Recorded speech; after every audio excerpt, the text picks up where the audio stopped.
Vous avez peut-être déjà regardé une vidéo sur toute l'histoire du chapitre 1, ou une vidéo sur toute l'histoire du chapitre 2, ou encore une vidéo peut-être sur toute l'histoire de Sauver le Monde. Mais avez-vous déjà regardé une vidéo avec les trois en même temps? Parce que c'est ce que je vais vous faire aujourd'hui. Je vais réunir l'histoire du chapitre de Sauver le Monde, l'histoire du chapitre 1 et l'histoire du chapitre 2. Parce que c'est la vidéo spéciale 100 abonnés pour vous remercier de vous tous de toutes les personnes qui se sont abonnées à ma chaîne. Mais avant toute chose, n'hésitez pas à vous abonner et activer la cloche de notification. Bonne vidéo.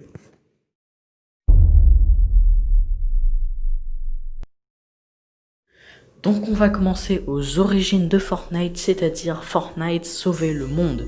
Il y a peu de gens qui le savent, mais Fortnite sauver le monde, ça date de 2011. Donc c'est quand même relativement récent par rapport au Battle Royale. Donc pour vous expliquer l'histoire, c'est censé représenter notre monde en 2028. Et en cette année 2028, une énorme tempête sort d'une autre dimension et amène plein de zombies. 98% de la population mondiale meurt, 2% restent survivants. Et ils ne vont pas survivre comme ça par hasard, ils survivent grâce à Vinderman. Vinderman, qui est-ce que c'est? Vinderman, le professeur Vinderman, il est à l'origine de Fortnite. Le V sur les V-Bucks, c'est Vinderman. Le petit rond sur le minigun, ça vient de Vinderman. Toutes les armes de sauver le monde ont le petit cercle lumineux là de Vinderman. Vinderman, pourquoi il est si important, vous allez me dire? Parce que tout simplement, c'est lui qui a prévu. En fait, il était déjà au courant qu'une tempête allait arriver. Et sauf que comme personne ne le croyait, tout le monde le prenait pour un fou, il a décidé de construire sa propre technologie, Vindertech. Sa propre technologie, donc c'est vraiment lui qui a tout fait, toutes les armes de sauver le monde, c'est de la technologie Vindertech, et donc il les a créées pour protéger les survivants, enfin les gens qui survivraient à la tempête. Donc ce Vinderman est mort avec les 98% de la population, et les 2% se sont servis de sa technologie, bien sûr, pour se défendre. Donc, quand vous avez renvoyé la tempête de toute la Terre, en fait, l'histoire se termine là. Epic Games ont dit il y a quelques mois, ils ont dit qu'ils rajouteraient 4-5 mises à jour, et c'est tout. Ensuite, ils laisseraient de côté sauver le monde. Donc, c'est pas une histoire qui se continue. Donc, c'était tout pour l'histoire de sauver le monde. Et maintenant, on va passer à l'histoire du Battle Royale. Ensuite, donc l'histoire du Battle Royale, c'est sûrement l'histoire la plus complexe de tout Fortnite. Parce qu'il y a plein de trucs par-ci, par-là, bref. De toute façon, on va tout décortiquer morceau par morceau. Alors si vous êtes prêts, on commence tout de suite. Donc pour commencer, alors la première saison et la deuxième saison de Fortnite n'ont pas eu d'histoire du tout. C'était juste un simple Battle Royale, il n'y avait même pas encore de skin si je dis pas de bêtises. Ou alors si en saison 2, mais pas en saison 1. Bref, il n'y avait pas d'histoire. En saison 3, c'est là que débute l'histoire de Fortnite. Pourquoi je vous dis ça? Parce que elle va amener un personnage très important. Donc, en saison 3, des joueurs peuvent constater une comète dans le ciel.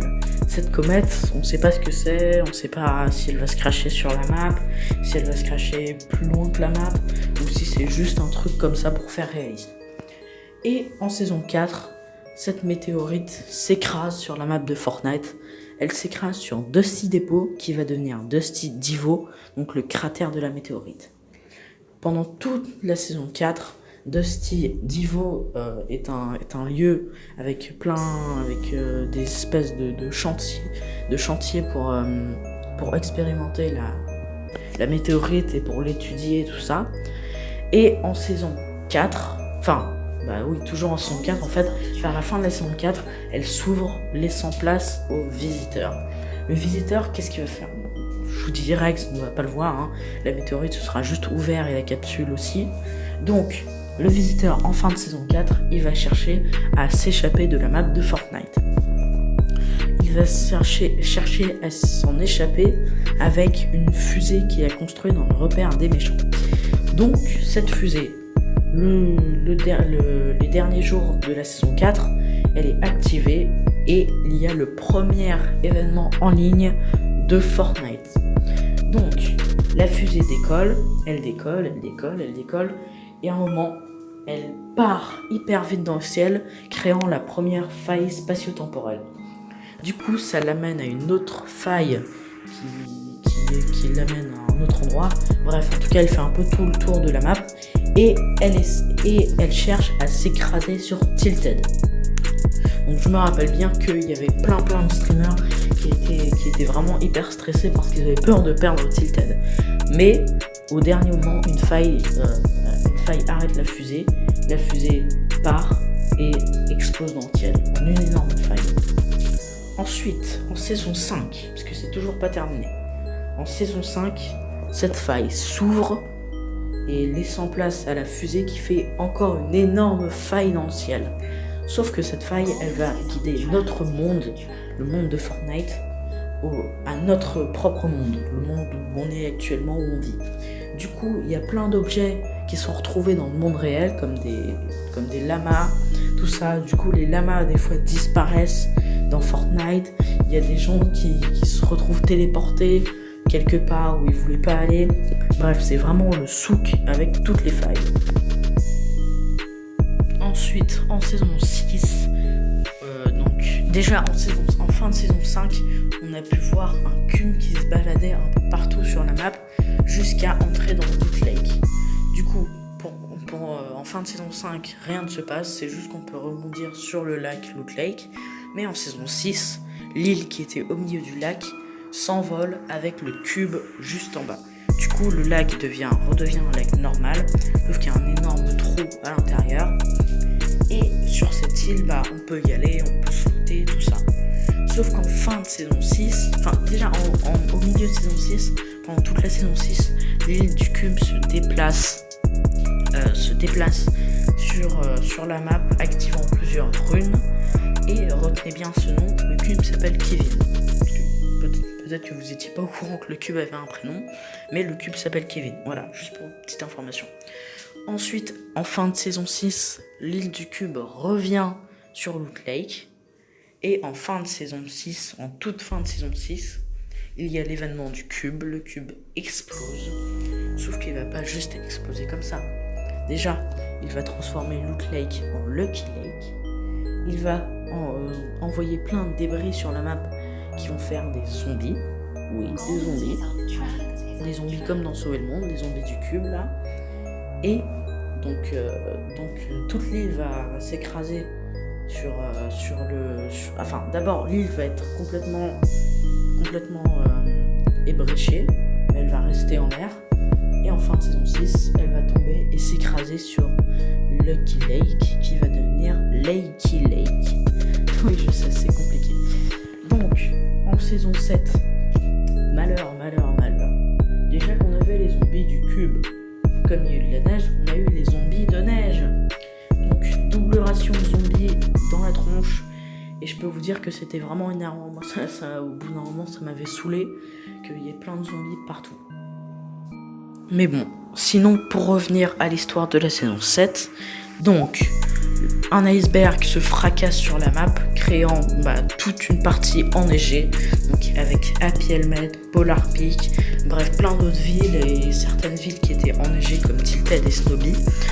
Et donc, peu à peu, au début de la saison, c'était un gros iceberg, Polar Peak. Ensuite, on s'est rendu compte que c'était en fait un énorme château, le château du roi des glaces. Le roi des glaces, c'était pas juste un petit roi comme ça.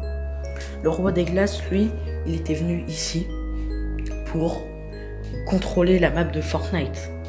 Et il a lancé une tempête de neige, c'était un des événements de la saison 7. D'ailleurs, je crois que c'était l'événement qui a le plus déçu de joueurs, je crois. Et donc, il y a eu une énorme tempête de neige, il y avait du brouillard partout, on n'y voyait rien, même avec les avions. Donc, sur Roi des Glaces, quand il a essayé de contrôler la map de Fortnite, il avait un prisonnier. Il avait un prisonnier dans son château qui va peu à peu décongeler et réussir à se libérer de ses chaînes. Donc, le prisonnier, je l'appelle le roi du feu, moi. puisqu'il est tout en lave en fait. Donc le prisonnier, il s'échappe de son château. Peu à peu, il se retransforme comme il était avant, je suppose. Donc tout en lave, avec plein de magma sur le bras. Et du coup, ce qu'il va faire, c'est essayer de contrôler la map de Fortnite et arrêter le roi des glaces. Donc, il va pas le faire tout seul, il va le faire avec son bras droit, Ruin. Ruin, il a, donc déjà, pour vous expliquer ce qu'il a fait, Ruin, il a brûlé plein de maisons de Salty. Ensuite, il a activé n'importe quoi. Bref, tous deux, ils ont provoqué l'éruption du volcan qui, en saison 8, a détruit Tilted et Retail Row. Donc, ils ont fait ça pour essayer de tuer le roi des glaces, mais ils ont pas réussi à le tuer, mais ils ont réussi à faire fondre son iceberg. Sauf que ce qu'ils ne savaient pas, c'est que sous son iceberg, vraiment à l'intérieur de l'iceberg, il y avait un monstre. Bah oui, il y avait un énorme espèce de Godzilla qui, en saison 9... Enfin, d'abord, avant de parler du mecha et du monstre, on va d'abord continuer l'histoire de la saison 9. Donc la saison 9, bref, tout se passe bien, enfin plutôt bien, il n'y a pas trop de secrets, tout ça. Jusque ce que, donc, comme je vous l'avais dit, quand le volcan a fait son éruption, donc ça a brûlé Tilted et Retail Row. Retail Row est devenu Mega Mall et Tilted Neo Tilted. Et du coup, en faisant une éruption volcanique, ça a fait fondre peu à peu l'iceberg. Et cet iceberg, il a laissé découvrir un monstre, un énorme monstre. Déjà, on pouvait voir un peu son œil bouger, c'était hyper flippant. Et à un moment, du coup, il est sorti de l'iceberg. Il a vraiment tout cassé l'iceberg. Et en fin de saison 9, il y a eu d'abord, parce que là, je suis en train de sauter des étapes. D'abord, Singularité, voilà. Le skin Singularité était au courant que le monstre s'était échappé. Du coup, elle a créé un mecha pour vaincre le monstre. Ensuite, en fin de saison 9, il y a eu l'événement du combat entre le monstre et le mecha qui était vraiment génial. Et au final, le monstre a été vaincu. Il lui a planté l'épée dans l'œil, sympa, et s'est envolé loin dans le ciel. Du coup, en saison 10, on a eu un énorme squelette sur la map. Alors pour ceux qui n'ont pas vu l'événement, je me demande quelle surprise ils ont eu quand ils ont vu un énorme squelette comme ça. Du coup, ce squelette, on pouvait le looter, tout ça. Il y a certaines parties qu'on pouvait casser, d'autres non. Et en saison 10, donc je disais en saison 10, c'est la saison X, il y a plein de gens qui commencent à faire des théories comme quoi c'est la fin de Fortnite, quand c'est X, c'est la fin, tout ça. Et moi j'y croyais encore, perso, dites-moi dans les commentaires si vous y croyez, si vous y croyez encore ou si vous disiez c'est la fin, tout ça. Bref, en tout cas, donc pendant toute la saison 10, on a plein de références au passé, le retour de Greasy Groove, Moisty Mayer qui se mixe avec Paradise, la météorite qui est bloquée. Bref, en tout cas, je pense que c'était une de mes saisons préférées. Et à la fin de la saison, donc de la saison 10, il y a la fusée du visiteur qui va décoller. Et suite à cet événement, on peut découvrir le skin, le scientifique et le paradigme. Et là, on comprend que le visiteur, en fait, depuis la saison 4, il faisait partie il faisait partie d'une équipe de 7 personnes. Je les appelle les visiteurs parce que voilà, le visiteur c'était le premier. Donc on n'en connaît que 3 à l'instant. Peut-être que dans les saisons précédentes on en découvrira plus, donc les 4 autres. Et donc le soir de l'événement de la saison 10, la fusée d'école, il se passe la même chose, enfin non, pas exactement la même chose qu'en saison 4. En tout cas, ce qui se passe, c'est qu'elle explose dans une faille, Sauf qu'il y a plein d'autres failles avec 7 fusées, pile 7, qui partent dans tous les sens, qui font des failles jusqu'à ce qu'elles se réunissent derrière la météorite, enfin qu'elles se réunissent en une faille derrière la météorite, qui va envoyer plein de fusées devant la météorite, qui va faire une faille devant la météorite. Je sais, c'est compliqué à comprendre, mais en tout cas cette faille devant la météorite, la météorite va partir dans la faille, du coup elle s'écrasera pas. Enfin, c'est ce qu'on se dit à ce moment-là. On se dit, ah ouais, il nous a sauvés, la météorite ne s'écrase pas, qu'est-ce qu'on voit en l'air? Une énorme météorite. Oh, donc, la météorite fait un énorme piqué sur le point zéro, la fusée aussi. Du coup, donc je disais la fusée aussi. Donc oui, la fusée aussi se crache sur le point zéro, ce qui nous projette complètement hors de la map. Et donc tout le monde dit ouais, on va voir la map se détruire, c'est pour pas qu'on soit sur la map et pas qu'on se fasse détruire aussi. Et du coup là en fait la map, enfin si elle se détruit mais pas en explosant, c'est un trou noir qui nous aspire tous, toute la map, tout est aspiré dans le trou noir. Et là, écran noir pendant quelques secondes. Là, trou noir, je me rappelle, j'étais devant ma télé, comme ça, je regardais, je me disais, mais qu'est-ce qui va se passer, bonsoir. Et là, 2 jours de trou noir. Tu vas sur Twitter, tu veux voir le compte de Fortnite officiel, page noire, image, petite icône, trou noir, bannière, trou noir, rien, il se passe rien. Alors, il y a des gens qui ont réagi en mode ouais non c'est bon, ils font juste ça pour faire du bluff, tout ça, ouais le jeu va redémarrer. D'autres gens qui étaient en train de péter un câble parce qu'ils avaient mis 10 000 € dans le jeu et qui croyaient que le jeu était terminé. Et d'autres gens qui jouaient pas trop à Fortnite et qui s'en fichaient un peu. Alors moi j'avais quand même espoir, je me disais non Fortnite ça va reprendre tout ça. Bon quand même j'étais pas très serein parce que j'ai mis 100, 200 € dans le jeu quand même. C'est pas beaucoup mais voilà. Donc j'étais pas très serein quand même pour mon casier. Et donc 2 jours plus tard, le jeu reprend. Saison 1, chapitre 2. Là, tout le monde est content. Tout le monde est en mode ouais Fortnite ça a repris. Ouais t'as vu c'est le chapitre 2. Nanana. Non. En tout cas tout le monde est content, tout le monde est hype. Et au final, à la fin de la saison 1, beaucoup de gens étaient déçus. Pourquoi? Parce qu'elle a quand même duré assez longtemps. Et ça, c'était la première fois que la saison était une saison était repoussée. C'était la première fois qu'une saison était repoussée, quoi. Donc la saison était bien, c'était juste le temps. Et ensuite, en saison 2, chapitre 2, pareil, c'est le temps qui a déçu un peu tout le monde. Et en saison 3, on a découvert qu'elle va être repoussée de 2 semaines. Bref, je vous dirai ça dans une autre vidéo. En tout cas, pour vous faire le résumé du chapitre 1, tout est lié aux visiteurs, aux scientifiques et aux paradigmes. Enfin, aux 7, quoi. Voilà. Alors maintenant, on va passer à l'histoire du chapitre 2.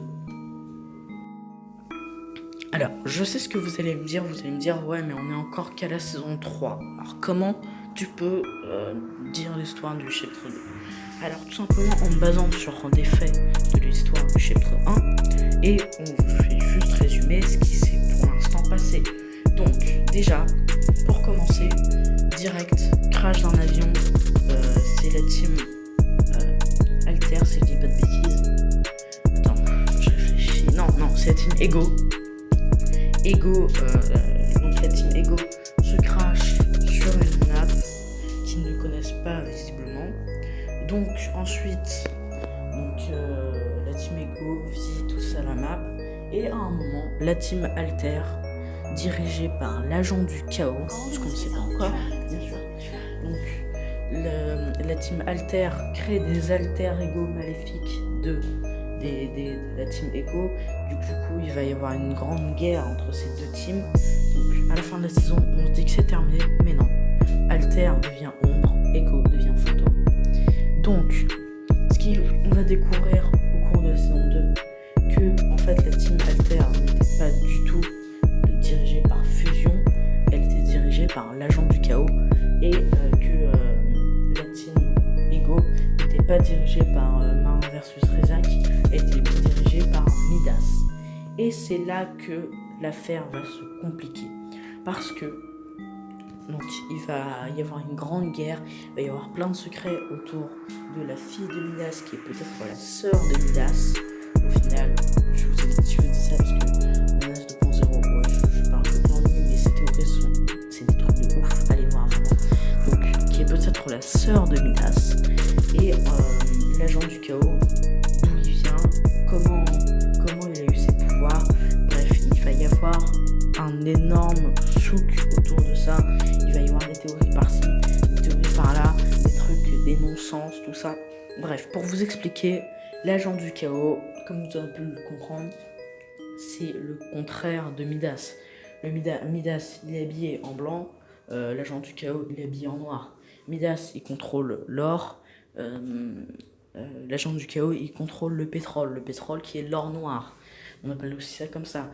Donc, ça se voit vraiment qu'ils sont pas du tout... Enfin, ça se trouve, ils étaient alliés il y a longtemps, et en fait, ils sont devenus ennemis jurés. Ça se voit que Midas avait déjà ses pouvoirs depuis longtemps, mais peut-être que l'agent chaos n'avait pas de pouvoir, qu'il était jaloux de Midas, et qu'il a voulu en avoir aussi en créant ses propres pouvoirs. Surtout qu'en plus, dans un tweet de Epic Games, donc Epic Games ont dit que l'agent du chaos n'était pas à sa forme finale. Donc, soit il parlait du skin agent du chaos avec tout en blanc et en or, mais je pense que c'est pas ça, parce que c'est pas une forme, il est pareil, c'est juste que c'est les couleurs qui changent. Donc je pense que vraiment il est toujours pas à sa forme finale, et que ça nous réserve encore des surprises. Voilà les gars, c'est la fin de cette vidéo. J'espère que celle-ci vous aura plu. Si c'est le cas, n'hésitez pas à mettre un pouce bleu et à vous abonner. Et vraiment, j'espère qu'elle vous aura plu, parce que j'ai passé pas mal de temps à réunir plein d'informations. Même si je sais, des fois, il y a peut-être des passages où j'ai été brouillon, où j'ai mal expliqué tout ça. Bref, en tout cas, c'était pour vous remercier des 100 abonnés, des 100 et plus de personnes qui sont abonnées à ma chaîne. Merci beaucoup, je vous en remercie en faisant une énorme vidéo. Et voilà, ciao les gars.